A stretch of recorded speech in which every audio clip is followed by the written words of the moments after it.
मेरे पीछे 100 सर्कल्स हैं और हर एक में एक एक प्लेयर खड़ा है। मुझे फर्क नहीं पड़ता इसमें हफ्ते लगे, महीने लगे या फिर साल। जो प्लेयर अपने सर्कल में आखिर तक टिका रहेगा वो जीतेगा $5 लाख। रूल सिंपल हैं। अगर किसी भी प्लेयर ने अपने सर्कल की रेड लाइन को पार किया तो उसे $5 लाख को अलविदा कहना पड़ेगा। चैलेंज अब ऑफिशियली शुरू हो चुका है। Good luck.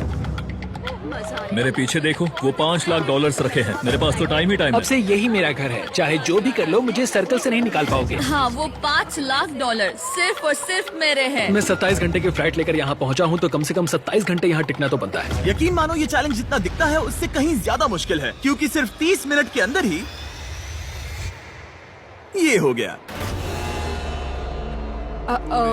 हमें हमारा पहला एलिमिनेशन मिल गया। किसी ने लाइन छू ली। किसी ने लाइन छू ली। मैं बहुत नर्वस हूँ। उसे स्क्रीन पर दिखाओ।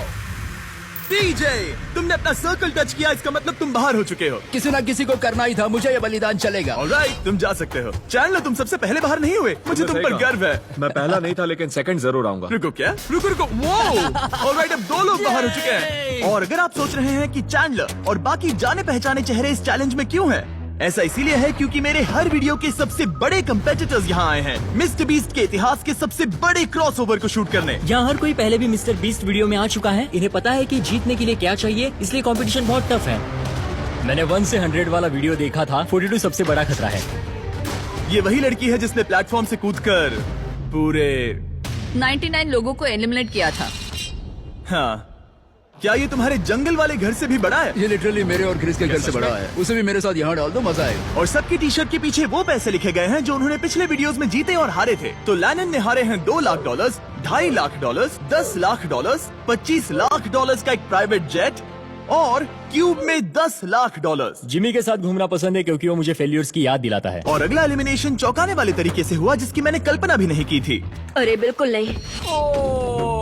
बिग जस्टिस बाहर हो तुम बाहर क्यों आए? तुम्हें ये टॉयलेट इस्तेमाल नहीं करना था? नहीं। ठीक है, इसकी वजह से तुम बाहर हो गए। मुझे बुलाने के लिए शुक्रिया। कोई बात नहीं। ये था एक बिग बूम। जो आखिर तक टिकेगा वही जीतेगा। तो सारे कंटेस्टेंट्स को अपने छोटे से सर्कल में ही सोना पड़ेगा। लेकिन लग रहा था कि जियो के कुछ और ही प्लान्स थे। और अगर आपने पहले भी हमारे वीडियोस देखे हैं तो आप समझ ही गए होंगे कि वो क्या प्लान कर रहा है।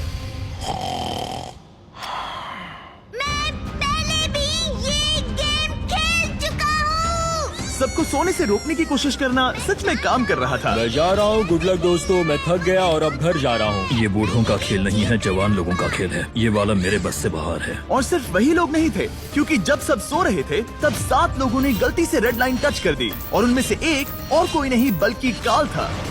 मैं उठा तो मैंने देखा मेरा पैर लाइन को छू रहा था। पहली रात के बाद 14 प्लेयर्स पहले ही $5 लाख जीतने का मौका खो चुके थे।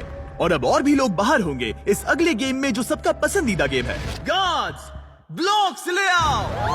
अरे क्या बात है? अरे नहीं, टावर्स नहीं। क्योंकि तुम सब बहुत ही एक्सपीरियंस्ड प्लेयर्स हो तो मैंने सोचा कि सबके लिए अब तक के सबसे मुश्किल गेम को वापस लाना ही सही रहेगा। मैं 20 गेम्स में पहले इसी वजह से बाहर हुई थी, मगर इस बार नहीं। तुम्हें बस इतना करना है कि रेड ब्लॉक के ऊपर एक टावर बनाना है। ध्यान रहे कि तुम्हारा टावर गिरे नहीं।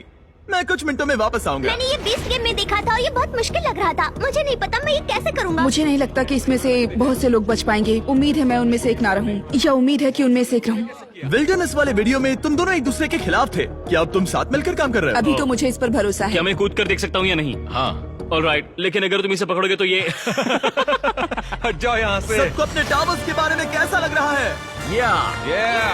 बहुत बढ़िया। कंट्रोल रूम, 24 घंटे का टाइमर शुरू करो। अब से अगर अगले 24 घंटों में तुम्हारा टावर गिर जाता है तो तुम एलिमिनेट हो जाओगे। Oh my God. और इसे और मजेदार करने के लिए गार्ड्स सबको एक एक डॉज बॉल दे दो। जब वो 24 घंटे का टाइमर 0 पर पहुंचेगा तो लाइट्स रेड हो जाएंगी और तुम्हारे पास ठीक 10 सेकंड होंगे किसी और के टावर पर डॉज बॉल फेंकने के लिए। अगर तुमने किसी के टावर को गिरा दिया तो वो एलिमिनेट हो जाएगा। अच्छे दोस्त बना लेना, क्योंकि तुम नहीं चाहोगे कि 20 लोग एक साथ तुम्हारे टावर पर डॉज बॉल फेंके। चलो देखें हमें किसे बाहर करना है। उम्मीद है तुम्हें अपने पड़ोसियों पर भरोसा हो। हमने एक अच्छा सा ग्रुप बनाया है। देखो हमारे आसपास कुछ लोग हैं जिन पर मुझे ज्यादा भरोसा नहीं है। कोई मेरे टावर पर डॉज बॉल फेंक सकता है और मैं एलिमिनेट हो सकती हूँ। मैं थक चुकी हूँ, मुझे सोना है, पर मुझे नहीं पता कि कैसे सोऊं। लेकिन कुछ लोग सोए ही नहीं। उसके बजाय उन्होंने अपने टावर को बचाने पर फोकस किया।